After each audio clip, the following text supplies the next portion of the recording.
Today, I have a conversation with Mitch, who's a financial planner for Bitcoiners, and he's been doing this for quite a long time and he's having fun doing it.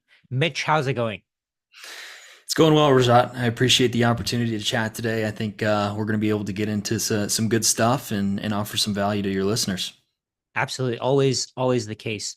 So I was looking through your Twitter. I was looking through what you have to say about Bitcoin, what you have to say about the financial, I guess, horizon of people, whatever's happening in the financial world. What are Mhm. your thoughts on how people should plan for the future and how people should what are some mistakes that people are making? For example, maybe they're assuming that CPI is going to be too low. What are some of the problems that you're seeing that even Bitcoiners, non-Bitcoiners are making with their financial plans? Yeah, absolutely. One common saying in our industry is that this time is not different. But now I believe that this time is different when it comes to the financial system that we operate in. Ever since 2008, quantitative easing was introduced in the United States, and that really kind of set off this exponential growth. I mean, we could go back to coming off the gold standard, of course, but I think it really exploded in 2008 with all the bailouts and things like that. And now we're seeing our money supply, the national debt, everything growing at an exponential rate, which is only going to devalue the currency faster, drive inflation up faster, and force investors, force everybody. I'm in the United States. I believe you're up in Canada, but same there. I'm sure. It forces everyone to have to either work more, make more money, or invest, take more risks to grow their wealth over time. Because the maybe the creature, if you will, of Jekyll Island is gaining speed, and it's coming. It's trying to get all of us into poverty. The faster and faster that machine goes, it's coming after us, and it affects the poor worst of all.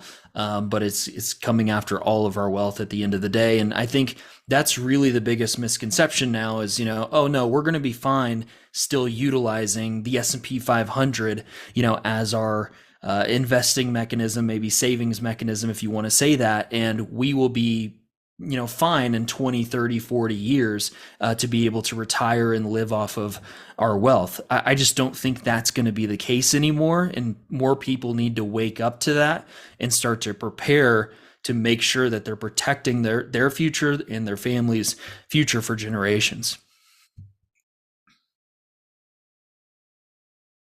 Sorry, I was on mute there. I have some thoughts on the S&P 500. What Okay, so I want your opinion on this. So what do you think about, so I personally hear a lot of people talking about how the S&P 500 can't go to zero. I mean, in I guess it won't, because people will always want it. People will always believe in the US economy and they'll always want to invest in it, and that's perfectly fine. But theoretically, I do think the S&P 500 can go to zero. So let's say the growth the fertility rate for North America, for North Americans are the main investors in the S&P 500, of course, because it's in the same it's across the border for Canadians, it's within the borders for US. So Mm-hmm. I think that over time the S&P 500 almost feels like a trap for younger families, for younger individuals, because as the fertility rate drops, fewer people are investing in the S&P 500 going forward, meaning that demand for the S&P 500 is decreasing. Very likely that price will follow in real terms, not in nominal terms. So what I think is that in nominal terms, it'll keep going up. We'll keep having more and more money printed and added to the economy. Excuse me. We'll keep having more and more money printed and added to the economy. But what I also think is that the real value that people are creating and contributing to the S&P 500 companies is decreasing over time. So that means that, to me, the S&P 500 is a trap for younger people, because let's say when you do want to retire, let's say you're 20 right now. You want to retire in 40 years when you're 60. Maybe your S&P 500 is worth $2 million dollars. You put in $1,000 a month, $2 million dollars after what, 40 years. I think it might be higher, it might be lower. I don't know the exact numbers, but that $2 million dollars is going to buy so little. Can you explain what your thoughts are on that? Yeah, for sure. I mean, I know you talk about it a lot on Twitter. Well, I guess X now. I always call it Twitter. But you talk about how Bitcoin will essentially demonetize other assets, real estate, the S&P 500, like we're talking about here. And yeah, I mean, if the primary growth of the price going up in the S&P 500 is monetary debasement, that means that price inflation is also going up, likely at the same rate. That's what we've seen, at least, over the last 20 years or so, is the S&P 500 has actually underperformed, if you want to say it that, US M2 money supply. So since I believe the last time frame I looked at, since 2001, all the way to today, the money supply has actually outgrown the S&P 500, meaning that anyone who only invested, bought the S&P 500 at that point, and then here they are in 2024, they are actually poor, worse off because of that.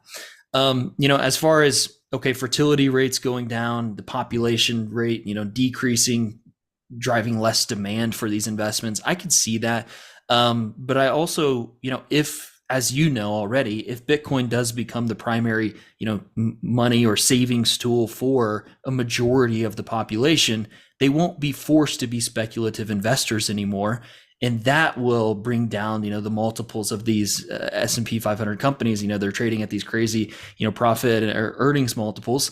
But if less and less people are not forced to, do that, put their money into the stock market or into real estate, to be able to just live a good life and maintain their purchasing power over time, I think that is probably the biggest primary driver of underperformance in the stock market, if you want to say that way. And when we're saying underperformance, it's not that the dollar value of your investment didn't go up.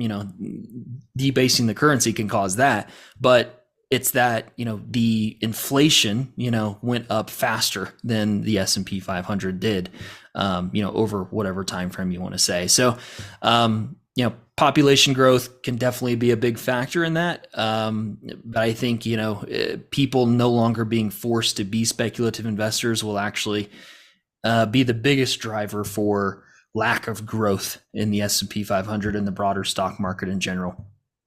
So with what you said, the M2 money supply, can you explain that for my audience why the M2 money supply? So I read it. I read a tweet not too long ago. It said how we shouldn't be using CPI for measuring inflation. We should be using M2 money supply because that's just the amount of money that's being added to the economy. Can you go into that?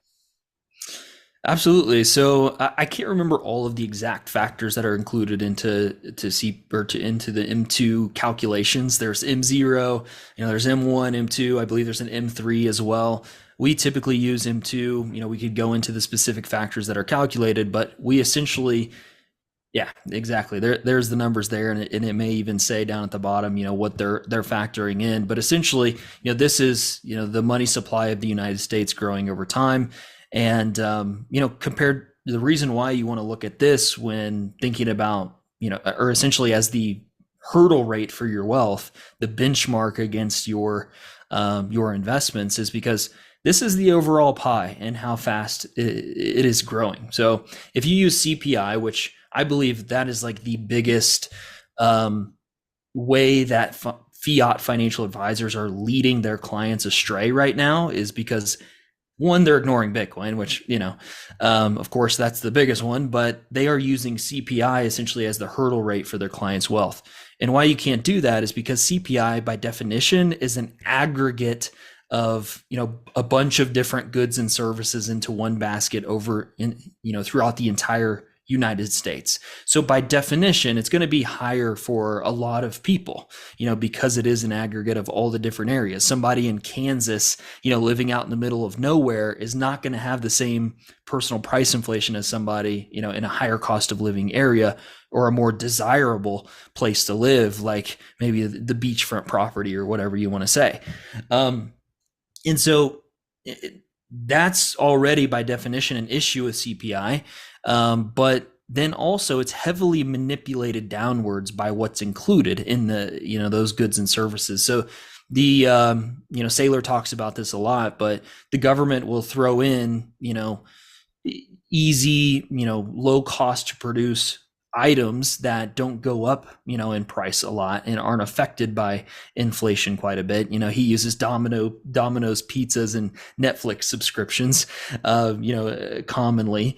But yeah, if you include the lowest quality, least desirable, lowest cost to produce goods into the basket of goods that are calculating the CPI, well, then of course it's going to be low. But if you actually factor in the stuff that people would like to actually have a high quality of life, maybe healthy food, safe, a safe home on some land, that they can grow a family on, or, whatever it is, then real inflation actually looks much higher. And so what we do with our clients is we're using the monetary inflation as our hurdle rate for, are we actually growing your wealth or not? And the reason why everyone needs to use that, no matter where you're located, I'm in the US, but there's, these calculations are available for every country in their money supply.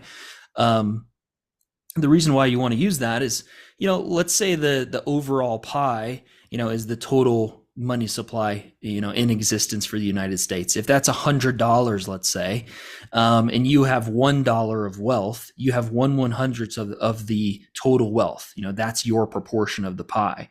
If the money supply doubles to $200, but your wealth only goes up by 50% to, $1.50, you actually have less of the pie. Your proportion of that pie actually got smaller, even though on paper it looks like it went up. You have $1.50 now instead of $1. Well, the pie that you're using to compare how much you have against everyone else actually got bigger faster than yours did. So you got poorer over that time period. So you must look at the money supply to factor in, is my wealth actually growing over time or not? The way that I look at it, the money supply is just almost like a ticket to buy whatever is in the economy. And eventually those tickets keep losing their value. Somebody's going to be defaulted on. Somebody's not going to be able to get anything for their ticket. And that's the default. That's the biggest I think that's the biggest risk that people face when they see US government bonds as risk free, when they see holding US cash as risk free. It's like a game of hot potato. You're holding on to these tokens, and eventually they may be worth nothing because they don't buy anything because there's so many of them just floating around, and they're just being thrown in Venezuela. They have so much of their currency that they're just throwing it on the streets. It's just sitting on the sides of the streets.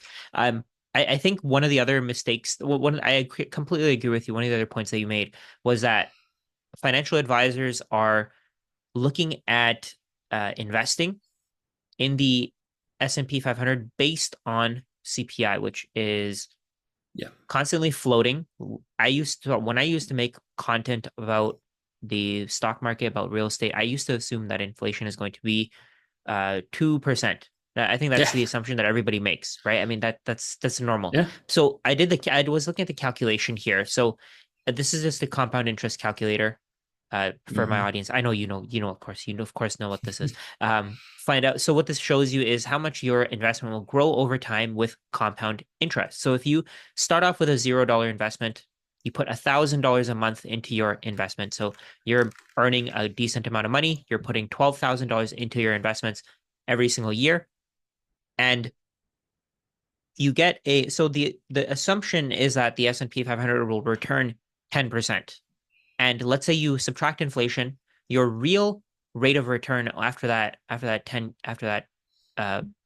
30 years, so we'll put 30 years just to see the time horizon. Your real rate of Mm-hmm. return will be 8%. So you will end up with $1.5 million. But if inflation is a lot higher than we think, let's say inflation Yeah. is 3% on average, we'll go to 7% interest rate. You dropped by 300K, almost 300K. If inflation is 4%, you went from 1.2 million to 1.04 million. If inflation is 5%, and that could happen, there's no way to stop that from happening because you're just relying on the Federal Reserve not printing money. And Yeah. that's not something you can stop, right? So you dropped from $1.5 million to 832,000. And let's say Yeah. the situation gets even worse. Let's say we go to 4%. It, inflation could be 6% over the next 30 years. We don't know. It seems like the Federal Reserve is already normalizing a 3% inflation rate. So for all we know, in the next 30 years, it could be 6%, 7%, 8%. Your entire return from the S&P 500 could go directly to the to CPI inflation. And that's what I see a problem with. That's what I think is going to trap a lot of people, and they're not going to Hmm. realize it until it's way too late. 10 years of investing and saving can make a massive difference, because in that time, you're left with 10 years less of being able to invest.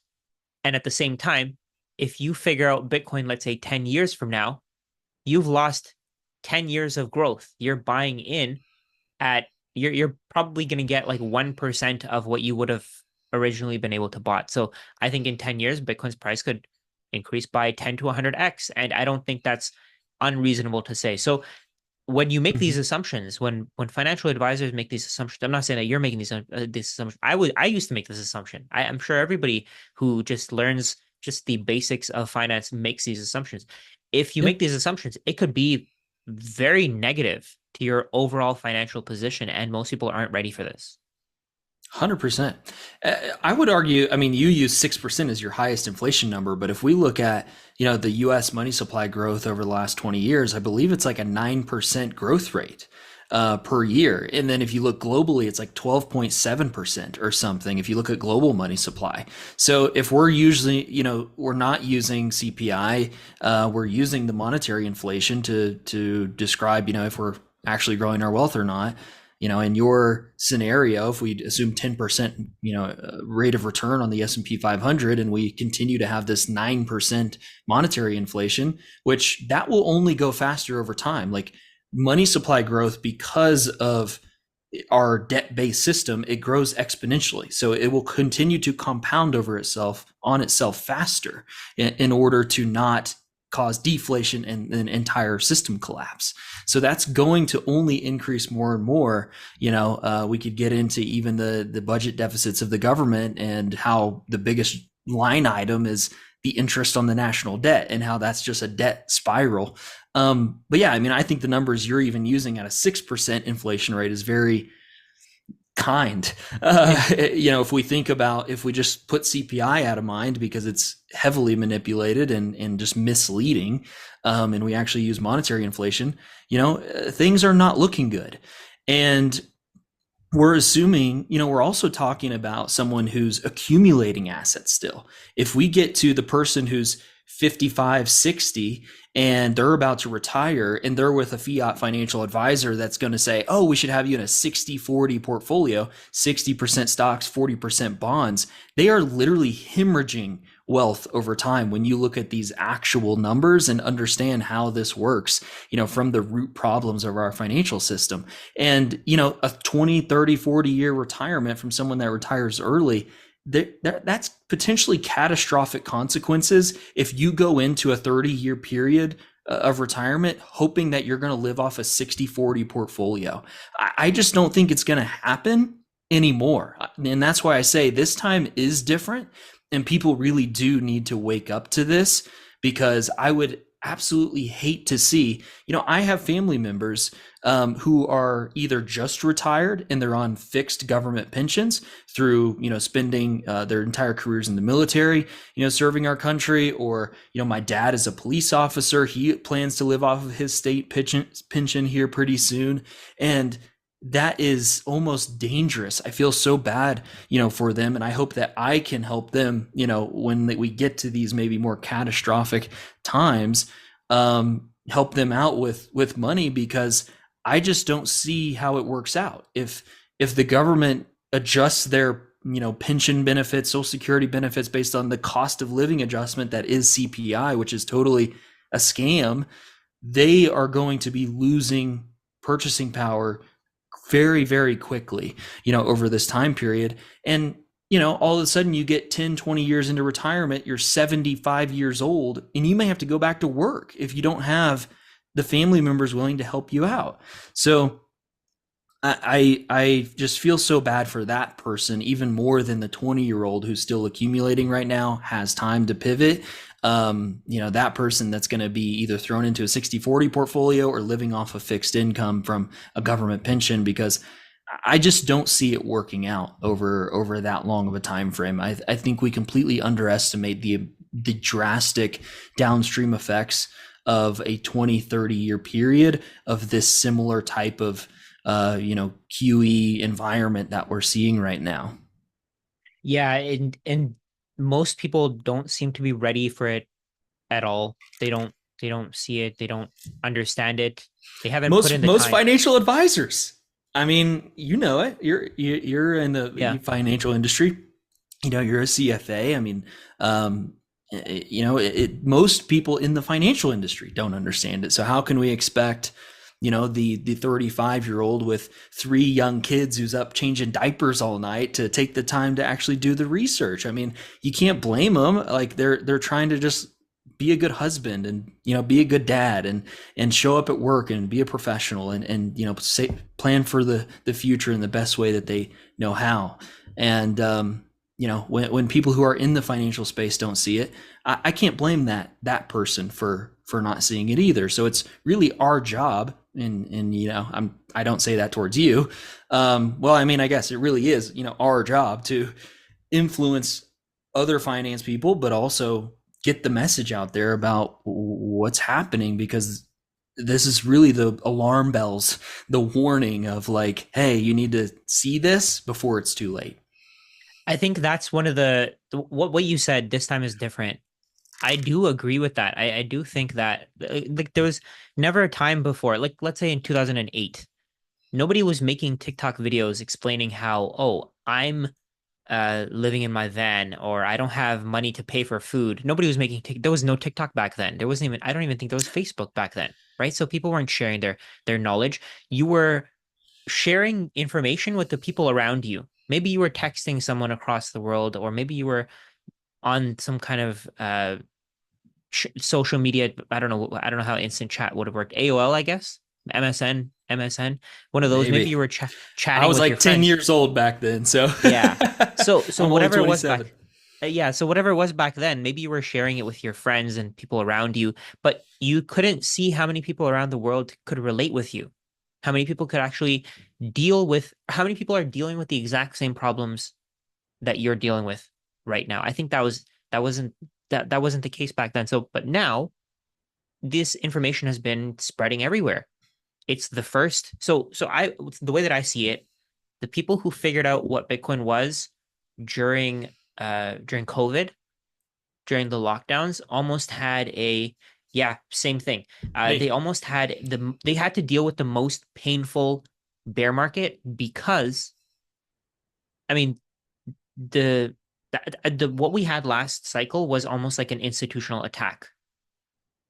Do you Hmm. agree with that? Like because for example, Are you saying FTX in was 2020 or? Oh, okay, well over gotcha. the last cycle, Yeah, FTX was shorting as much. I mean, they were essentially shorting Bitcoin in a way. They were yeah. creating paper Bitcoin and they got in trouble. I think that was the institutional attack. I think this time is probably going to be the nation state attack, as people may say. So, and I think Mm, the nation state attack is going to be prices melting up instead of mm, pricing dropping down because the nation state attack, because if countries figure out what Bitcoin is, they can attack Bitcoin and they can at the same time attack their citizens and maintain their power by printing more money and devaluing everything that their citizens own by taking their power away and having them reliant on a CBDC or having them reliant on some kind of currency that's backed by Bitcoin, but it can be printed at will mm, essentially. They're never going to mm-hmm, give you your Bitcoin back. They're just going to create this system like the gold standard. They're going to create this system that is backed by Bitcoin, but you can't actually get your Bitcoin back. I think that's the future. I think that's where things are going. Maybe this time mm. is different. Maybe this time the S&P 500 drops and it never comes back because all we know, the S&P 500 is it generally goes down after rates start coming down, at least in the more recent years, because the S&P 500's growth is purely just based on debt. What are your thoughts on that? Well, you said a lot of things there. I mean, I could see the whole nation state attack playing out. I would. I mean, so you're saying they would essentially buy Bitcoin themselves by printing their own currency, essentially, and then holding on to the Bitcoin and not allowing their citizens to benefit from it really at all. Just basically growing their own wealth and stealing it from the citizens of their country. I mean that could definitely happen. Um, as far as the S&P 500 goes, I mean, we typically see, when rate cuts start, if it is leading to a recession, then we typically see, dramatic drops in stocks. But again, that's only over a 6 month, 1 year time frame. And what are they going to do in response to that? They're going to turn the money printers, on even faster and prop it up and make sure that it doesn't, collapse. The asset prices collapse. And so what you're saying is essentially a reverse crash or whatever you want to call it, where it's actually, a melt up in asset prices due to, faster debasement of the money supply. And I see that. I mean, that's what I see as happening. It's just happening maybe at a slower pace right now, but it's already happening. And so people who don't wake up to this, they're the ones that, these are the poor people that can't own the assets. They're the ones that are getting, negatively affected by this more than anybody else. And like I mentioned earlier, that kind of creature that I like to talk about that's really, coming after us and trying to pull us all into poverty because of, this debasement of the currency. Well, it's going to come after everyone who doesn't own Bitcoin, essentially, at the end of the day. And so I see that kind of reverse crash happening where it's really the crash of the US dollar is just sped up and asset prices go, crazy. But Bitcoin will be the one that benefits the most and will be the essentially lifeboat that everyone talks about to kind of, get out of the system before the inevitable collapse. It'll happen on a long enough time horizon. Who knows if it'll happen in our lifetimes, but I think we're already living it. It's just we're in the early days and it's already started.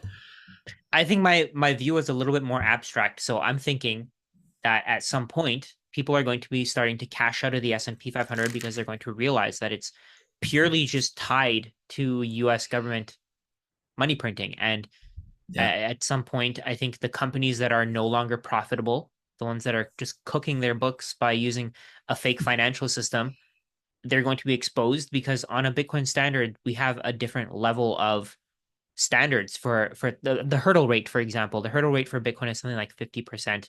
Basically, the hurdle rate is what you want to, for my audience, the hurdle rate is what you want to return, what you want to earn on an investment.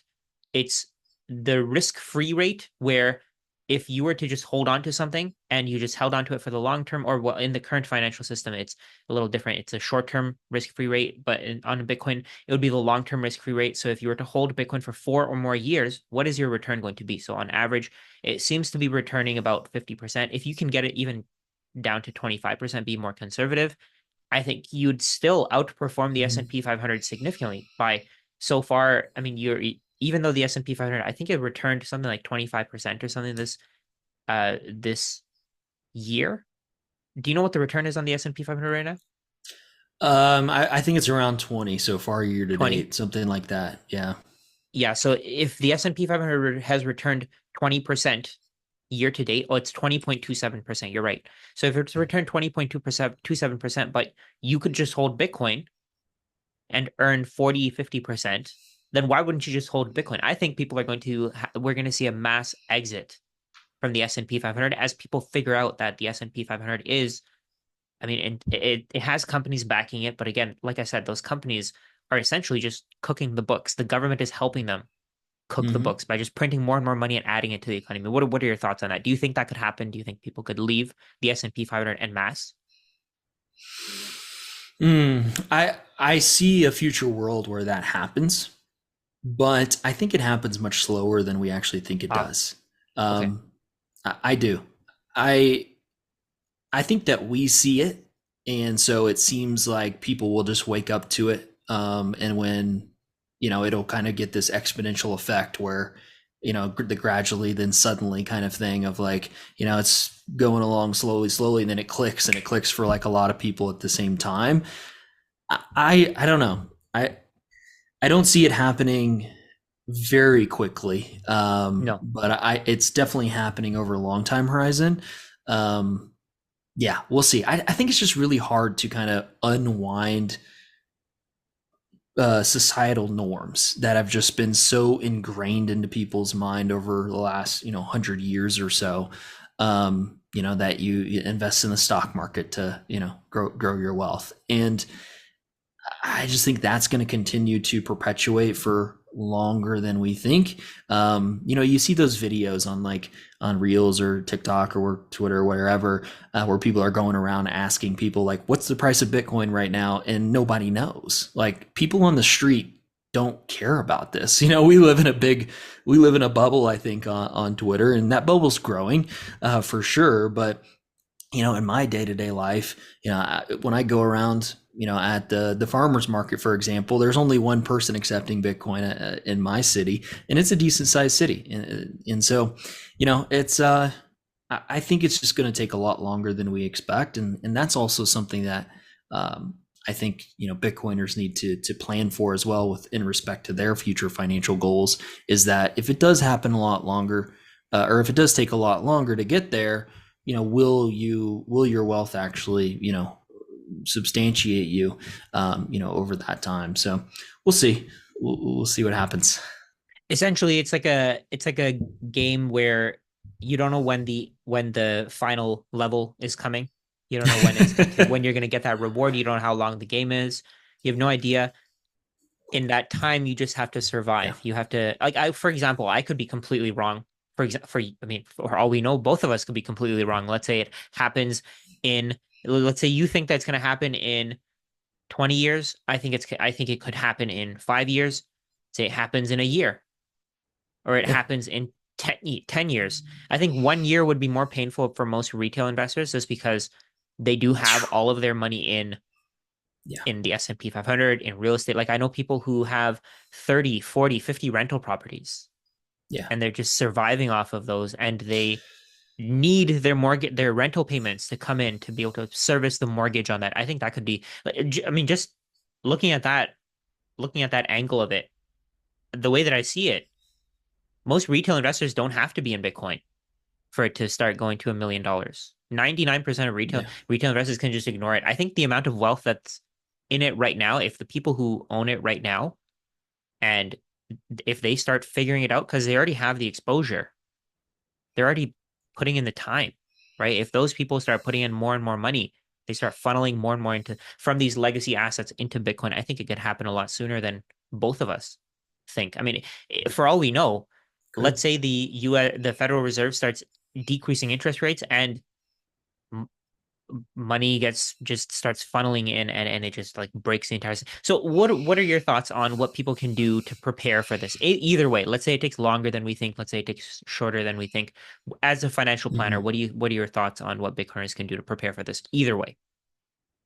Yeah, absolutely. So one point I'll make before I answer that question is that that is exactly why I think fiat financial advisors should at least hedge their clients against the fact that they could be wrong about Bitcoin. Because if it does happen much faster than we think, then they're going to look pretty silly being invested in a 60-40 portfolio. And so even if they, give their clients a 5% allocation, they could save their clients. That could save their clients' financial lives and financial futures. And if we're wrong and, Bitcoin goes to zero or something insane, I don't think that will happen. But, if it did, then they only lose 5%, So I think there's going to come a time fairly soon, at least, where people who disagree, don't like Bitcoin, don't believe in it, need to start at least hedging that they're wrong. Because if this event that we describe happens, that could be catastrophic for their clients. And another point I'll say is just if this happens in a 1 year or something, like it just happens much quicker than we expect, I hope it doesn't, just because for my fellow human beings, I think society would collapse and we would have some very, very, very hard times if the stock market demonetized very quickly, real estate demonetized very quickly, and their retirement savings, all goes to zero, not zero, but it drops, very significantly. Um, I think we would have a lot of societal breakdowns, systemic issues, and I don't think that would be a world that I necessarily want to live in or want my family to live in. Bitcoiners may see our wealth grow, but I think our society would have some problems. Anyways, how to prepare for, okay, it happens much faster or it happens much slower. I think Bitcoiners are already preparing for it happening much faster. I don't think that that's necessarily something that they need to be doing more of. I think Bitcoiners need to plan for the future if it happens much slower. And that's who we're specifically working with. Again, it is Bitcoiners, and we describe that type of person as someone who understands Bitcoin, they believe in it, they see the potential future, and they own enough that if it went to zero, it would substantially change the picture of their future and their wealth, right now. So our clients own anywhere from a 20% to 100% allocation in Bitcoin.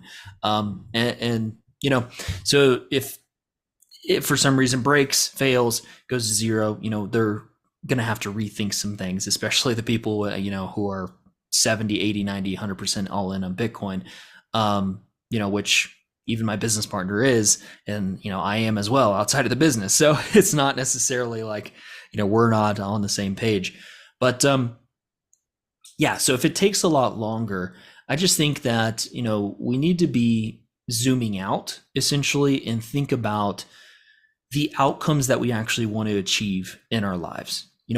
Wealth at the end of the day, money at the end of the day, is a tool to live the life that we want, achieve the goals that we want to achieve, have an impact on our family, have an impact on our community. It's bigger than the money itself. And so, we have to really take an honest, intentional look at the financial decisions that we're making and make sure that we're okay with the potential negative scenarios. Someone who's all 100% in on Bitcoin doesn't work out, doesn't have, whatever we think is going to happen doesn't happen. Well, there's a chance that all of a sudden we have to continue working, or, we can't pay for our kids to go to Christian school, or, we can't take our family on vacations or buy that house in the mountains, or, whatever. The dreams are different for everybody, but we just have to be honest about the costs of the decisions that we're making and make sure that we're okay with, if these scenarios play out, I am happy still with the decision I'm making today. And that's, how we kind of come to the allocation decisions with our clients of how much Bitcoin do you want to own?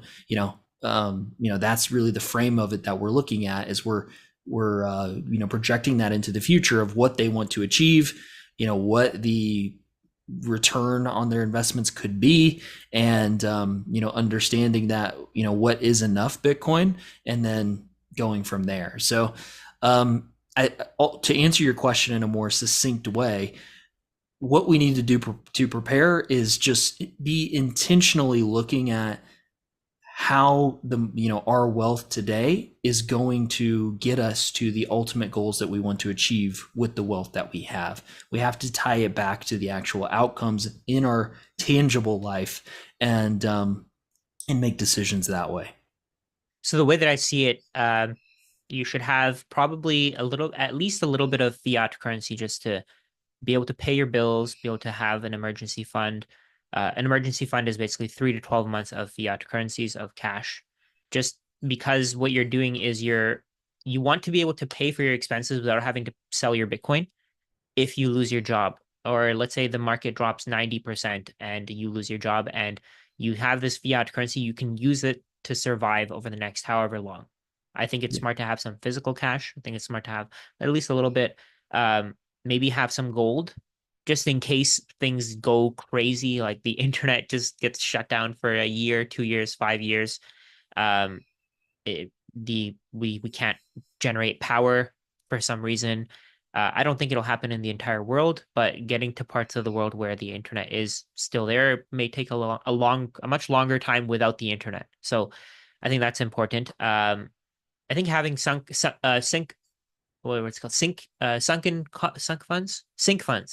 That's what it's called, sinking funds. That's what it is. So essentially, what you're Yeah. doing is you're putting some money away every month, every week, every however long to pay for your expenses. Let's say you have to pay for Mhm. tires. Have let's say $100 a month going into this fund, and you can use it Yeah. to pay for your expenses. Um, I think those are smart. I don't know if on a Bitcoin standard if they're necessary because Bitcoin you just save everything. You don't even need to. You don't have a long short time horizon. You just save everything that you have, and you can keep it for the long term. But that only happens when we have an actual Bitcoin standard. When the world is on a Bitcoin. What do you think of insurance? I personally like term insurance. I think term insurance is great. I'm not selling insurance to anybody. I don't know if you are, but I just think that it's smart to look into because if something happens in the short term that you're not expecting, let's say you pass away, or let's say your spouse passes away, and either of you are the breadwinner, you could be in trouble. If you have the insurance, you can protect yourself. What are your thoughts on insurance and just all that stuff? Mm. Yeah, so we can go into insurance, estate planning, taxes. We can go into all this stuff and how Bitcoin kind of changes the way we think about it. Yeah, I'll speak to the financial kind of buffer that you're saying with the emergency fund and maybe the sinking fund is what you're saying. Okay, I have that's it. Yes. a goal that I want to achieve in 3 years. Maybe I want to pay for my daughter's wedding, and it's going to be in 3 years, and I want to save up money over this time and make sure it's set aside to be able to do that. Um, there's many ways that we could go about this. We have, some clients who want to get on zero with Bitcoin, and so we're trying to apply the financial planning principles still to the emergency funds, to the sinking funds, but all with Bitcoin. And so how we've actually gone about solving that is accounting for the volatility. So if it's okay, right now one Bitcoin is 60,000, the goal that we want to achieve is 60,000, but in 1 year it could be 100,000, it could be 30,000, whatever that may be. Well, then maybe we just need to set aside 1.5 Bitcoin. So if it does drop down, we can still have the amount that we need, or 2 Bitcoin in that case, to be able to pay those expenses, even though our unit of account in real life is still US dollars. Obviously, that's to the extreme. Get on zero. My business partner does that. I don't do that personally. But we're solving that problem for Bitcoiners, or just helping them think through this if they want to go ahead and go all the way there. Um, but for most people, I would still recommend having a fiat emergency fund, or just it could even be a 0% credit card that you utilize, for your emergency fund that you're able then to pay off either with cash flow, or, in the scenario that you do lose your job, you have that to be able to utilize. And you could pay expenses on a low interest rate credit card, and let Bitcoin run. If it is in one of those sharp drawdowns, you could kind of wait it out from there. So there's multiple ways you could go about solving that, but I think it is prudent still for people to have a fiat emergency fund, like you said, anywhere from 3 to 6, 12 months expenses, depending on what their situation is. And then, yeah, same with short-term financial goals. Bitcoiners love to say that volatility is a feature, not a bug, when it's related to Bitcoin. I mean, I totally understand where they're coming from, but we also have to understand that volatility is still a risk for people who are putting their excess cash flow into Bitcoin. For these short-term goals that could be 12 months, 2 years, 3 years down the road. If you acknowledge that risk and you're okay with that, fine, and many Bitcoiners are. But if you're somebody who would rather, they want to have more certainty that they'll be able to, again, pay for their daughter's wedding, or make sure they can pay their private school, Christian school tuition for their kids or something, then we are still happy to, put those in treasuries, or maybe it is gold. We do have gold in our portfolios for clients, or, whatever, that's still going to lessen the inflation burden, but give us a little bit more certainty on that money's going to be there over that time period. So yeah, when it comes to insurance, that is primarily what we use for life insurance specifically, is term. Whole life it gets way oversold, at least here in the US. I don't know what it's like in Canada, but the people perpetuating whole life love the commissions on it. And so they're like, they all have hammers and they see everything as a nail, and they try to, hammer every financial problem with whole life insurance. And that's where a lot of people can go wrong. But yeah, if somebody has, let's say, they're 35 years old, the man is working, mom's staying home with two young kids. You definitely want to make sure you're getting life insurance on yourself as the man, so that if something does happen to you, your kids that depend on you, your wife that depends on you, can be taken care of financially until you're able to build up enough assets where you can become self-insured, essentially, where your assets can easily pay for your kids and your wife's, future lifestyle, even if you were to pass away and are no longer bringing in income. So if you want to go into deeper how we come up with how much term life insurance people need, we could definitely do that. But that is the primary tool that we utilize and believe is best, for 99.9% of Americans. Oh yeah, let's go into that. How do you determine how much insurance? So the way that I see it, probably Mm-hmm. enough to cover maybe 10 years of your salary, maybe add on a mortgage, something along those lines. How do you guys do it? Yeah, so we start with how much or how long, or what are your annual expenses. We'll start there. So okay, let's say that no income's no longer coming in. How much do you need to live every single year? We need to know that first and foremost. That'll be the foundation of the calculation. So if we say it's $100,000 a year, okay, next thing we need to know is how long would you like your wife and kids to be able to live off of $100,000 per year, if you were to pass away. And so maybe you're like, well, I would like their expenses to be covered for the rest of their life. They had to deal with losing their their husband and their dad. I would like my wife at least to be able to just live out the rest of her days. If she wants to work, amazing. If she wants to remarry, fine, but she doesn't have to worry about money. And so, whatever that time period is, okay, let's say it's 10 years of expenses at $100,000, you'd like to, be covered. Obviously, we throw in an inflation adjustment number in there. Sometimes we do just still use 2%, and assume that the money's going to be invested. That's not having to be used right away, and that kind of can solve for that issue. But yeah, so how long do you want your lifestyle expenses to be covered first? And then we go into, if you were to pass away tomorrow, what would you like any debts to be paid off? So like you said, okay, I have a mortgage, I have a car loan, or I have student loans or whatever. I'd like my wife to be completely debt free. So we throw in the mortgage and we add that on to the total, of the amount life insurance need. And then from there, we look at future goals. So if it's like, well, what future goals do you have funded already with your assets? What future goals do you not have funded? Maybe that's again, college tuition that you'd like to pay for the kids. Right now they're, 8 and 10 years old. And you're saving up for that, to be able to pay for that. But if you passed away tomorrow, you wouldn't be able to pay for it. So then we factor in, okay, future goals that you'd like to be funded by life insurance. And then lastly, we will subtract any current assets that you have, because again, those are your own form of insurance. So if you're like, well, I already have, $1 million invested, whatever, they would be able to use that.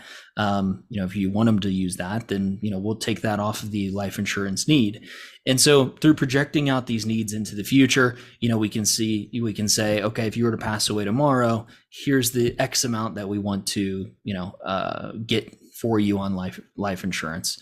So if you want to do a back of the napkin way to calculate this, you could just say, like you were saying, either income or expenses. If it's like, I spend $100,000 a year and I would like that to be covered for 10 years, and then my mortgage is 250,000 or something, I would like that to be paid off. You could just add that, and that could be your number that you go with. We use a little bit more specific calculations, but that's how we think through it in the considerations that we have.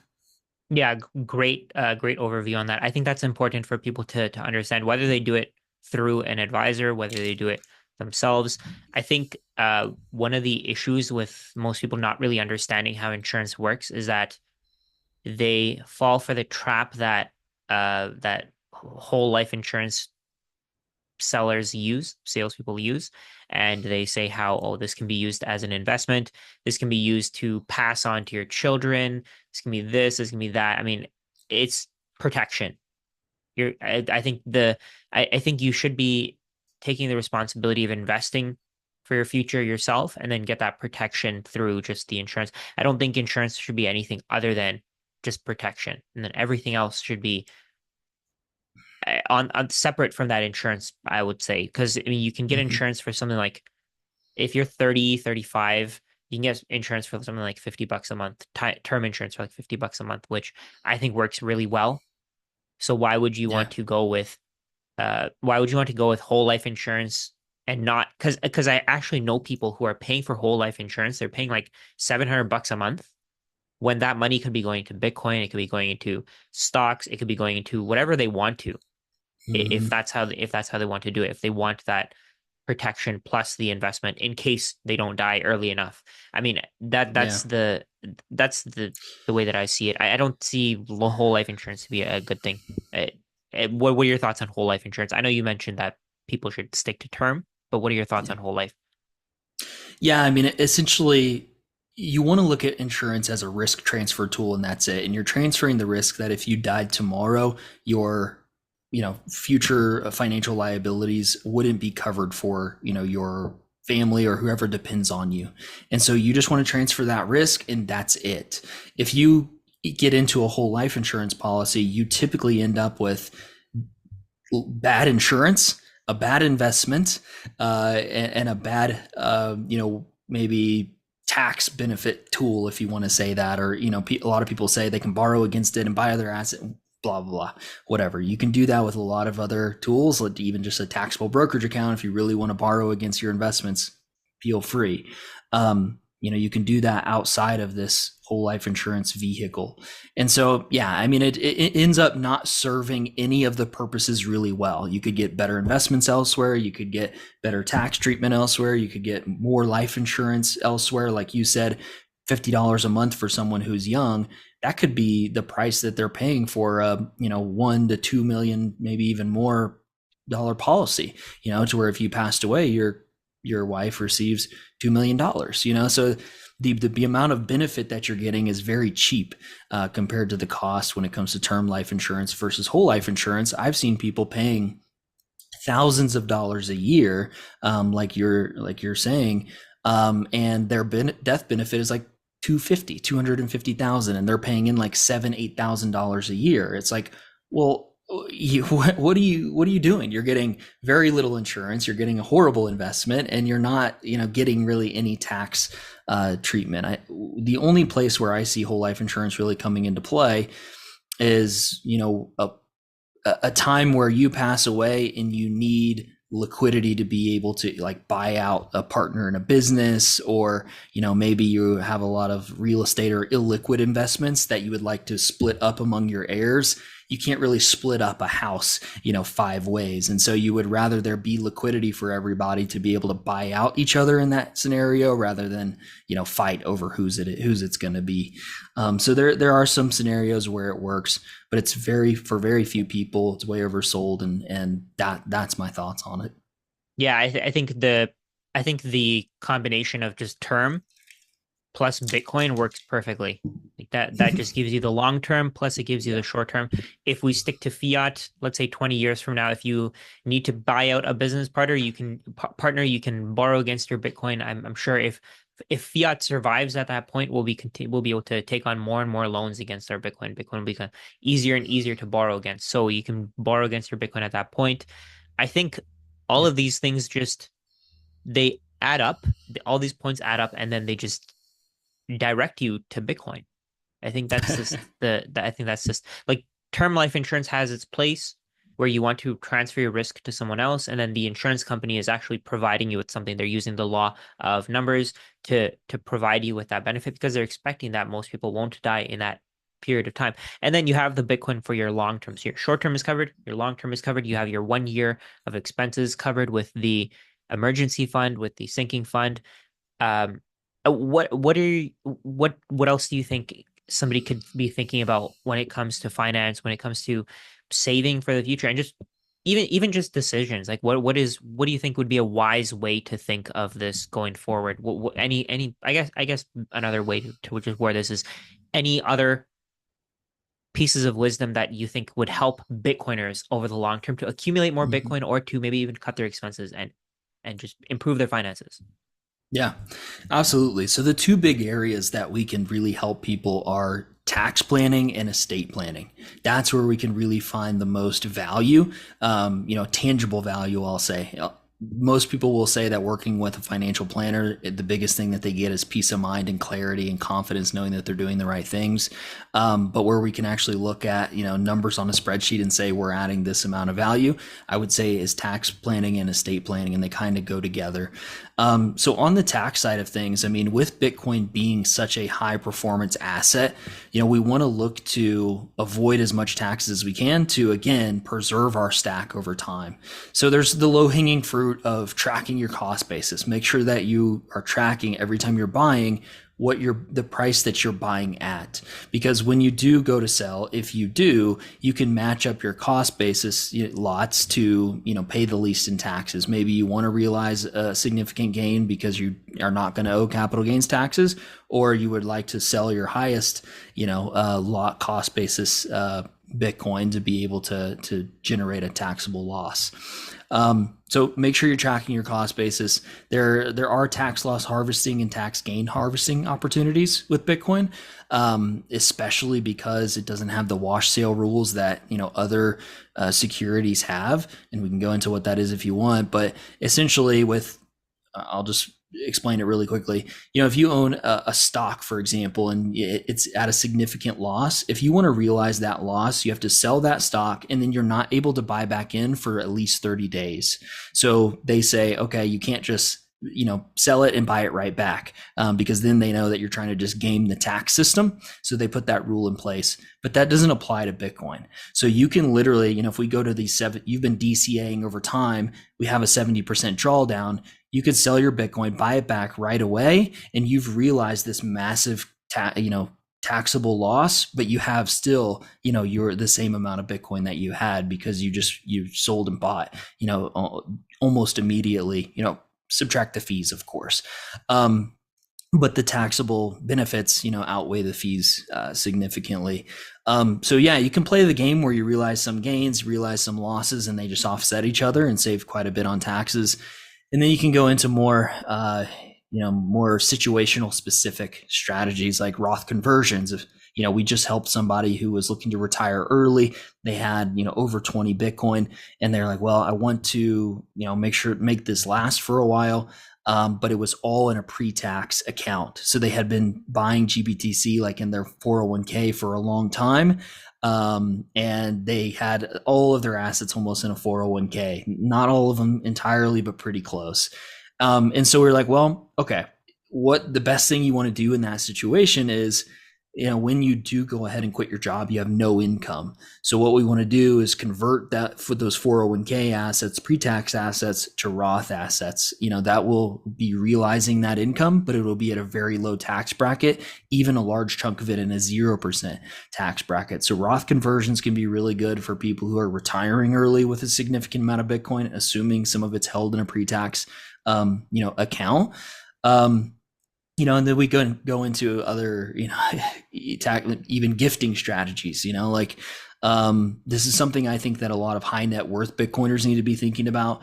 Either donating, if they are charitably inclined, they want to use this wealth to, again, make a difference in their community. You can get the tax benefits of donating, or gifting, to family members. So I was just talking with my business partner actually this morning about, a client potentially, there's a gift tax exclusion essentially here in the US at least, where a person can gift away $18,000 worth of assets, money, whatever, without having to report it to the IRS. And so a married couple could do $36,000.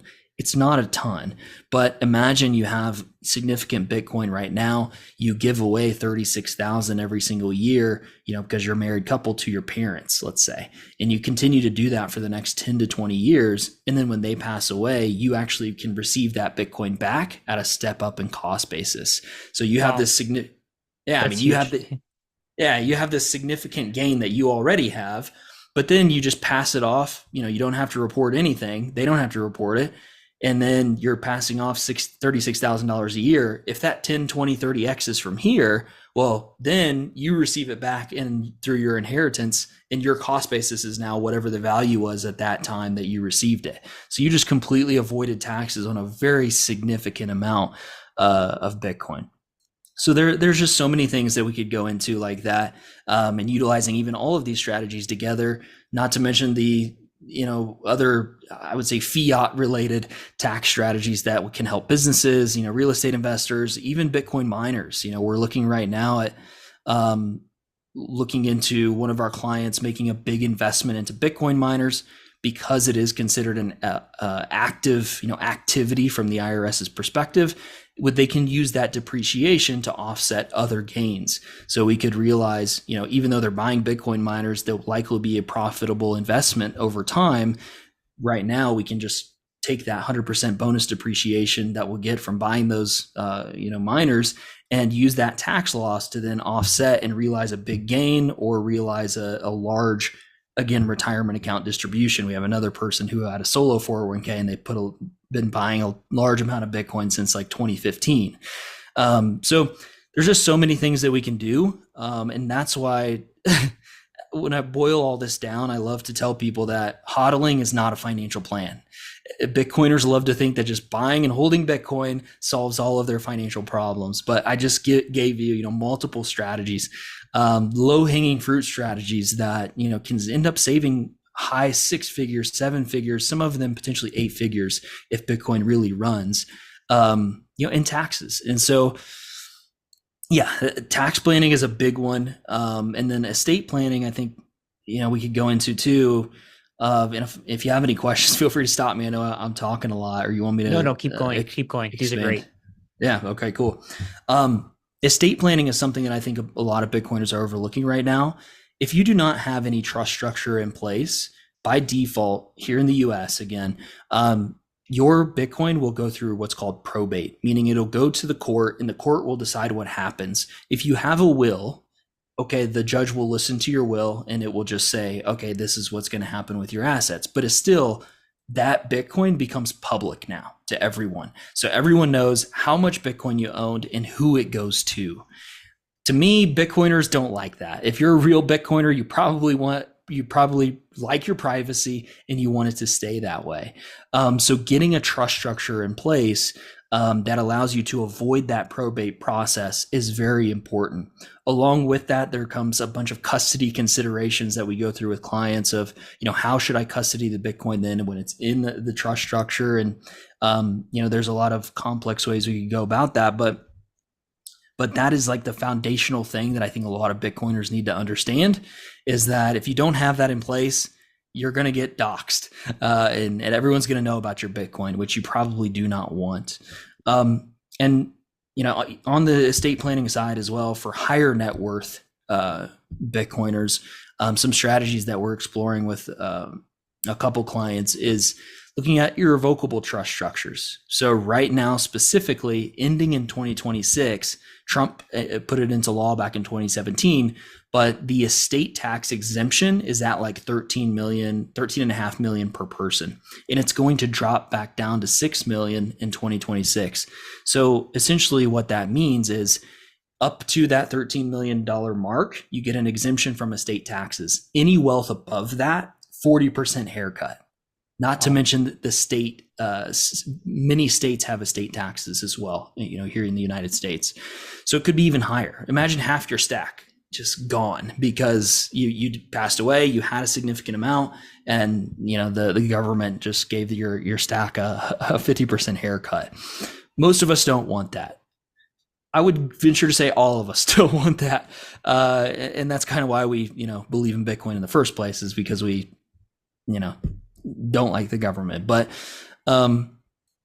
anyway, so we're looking at utilizing that exemption. So, for example, if you set up an irrevocable trust structure, essentially what you can do is take the Bitcoin you own now, take it out of your estate, and put it into this trust. There are ways that you or your spouse could still benefit from the assets, even though they're technically out of your estate. You no longer own them, depending on the type of trust you set up. But what you're doing effectively is you're taking the asset that is now worth, let's say, 13 million. You put it into this irrevocable trust, and then let's say you're 40 years old, you die at 80 years old. Well, all of that growth that happened between 13 million now and when you're 80 avoids that 40% estate taxes. Like that could be 8 figures in tax savings easily, for someone who owns, again, it's a very significant amount of Bitcoin at this point. But with the growth of Bitcoin, a lot of people could be there sooner than we think. Even this cycle, somebody who owns $500 to $1 million worth of Bitcoin, if Bitcoin 3 to 5x's, all of a sudden you have a pretty significant amount. You need to start thinking about this stuff before that tax law changes in 2026, unless Trump keeps it going. But anyways, so there's a lot of things there. If you want to keep going on any one of those things, we could talk about it. With all the trust stuff, there is the custody aspect, that changes depending on what route you want to go. But there's a lot of things that, we're helping Bitcoiners with that are substantially impactful. Utilizing the traditional financial planning mechanisms that we have in place already with the current system. And so you're really getting the best of both worlds. You're getting Bitcoin, but you're also getting the fiat brained tax savings, if you will, that you can benefit from. Yeah, I think Bitcoin just works perfectly for personal finance because Yeah. it's the only thing that for a fact that will be there when you need it in 20, 30, 40 years, however long. It'll be there when you need it. And I think, so the way that I see it, there are ways that if Bitcoiners want to do it themselves, they can. Like, let's say instead of going with a irrevocable trust or any of those trusts, what they could do is they could time lock their Bitcoin. I think that's a way to Yeah. do it. But again, that's complicated. But the good thing with Bitcoin is it gives them that choice, that ability to do it if they want to. If they don't want to, if they want to transfer that responsibility to someone else, I think financial planners who understand Bitcoin still have a place in this financial change, this complete paradigm shift in how money works. And I think financial planners do still have some value. But I mean, it's about whether or not you want to do it yourself or you want somebody else to do it for you. So what I'll do is, I think we'll wrap up here. What I'll do is I'll include your a link to just contact you to see your Twitter, to get in touch with you in the description below. Any last words for the people who are watching? Yeah, if you don't own any Bitcoin yet, you need to get off zero for sure. But the Bitcoiners is who I specifically speak to and who we work with. And I'll just go back to kind of our tagline, if you will, of hodling is not a financial plan. Buying and holding is great, but I believe it's really only step one to building anti-fragile wealth, to use a Bitcoiner a phrase. And so there really is a lot of benefit with still working with a financial professional to help you give Bitcoin, the greatest asset ever discovered, the intention that it deserves, and making sure that it's not only benefiting you, it's benefiting your family for generations to come. So yeah, that's what I'll leave everybody with. If they want to follow me on Twitter, I'm at Mitch D. Moore, or our website is strongwealth.net if they'd like to learn more about the services that we offer. Awesome. Thank you so much for your time, Mitch. I really, really appreciate it. I think this was very valuable. I mean, I learned some things here that I've never even thought of before, and I'm sure that the people watching have gained a lot of value here. Thank you so much for joining. Appreciate your time. That's Thanks about for the it. opportunity. Absolutely.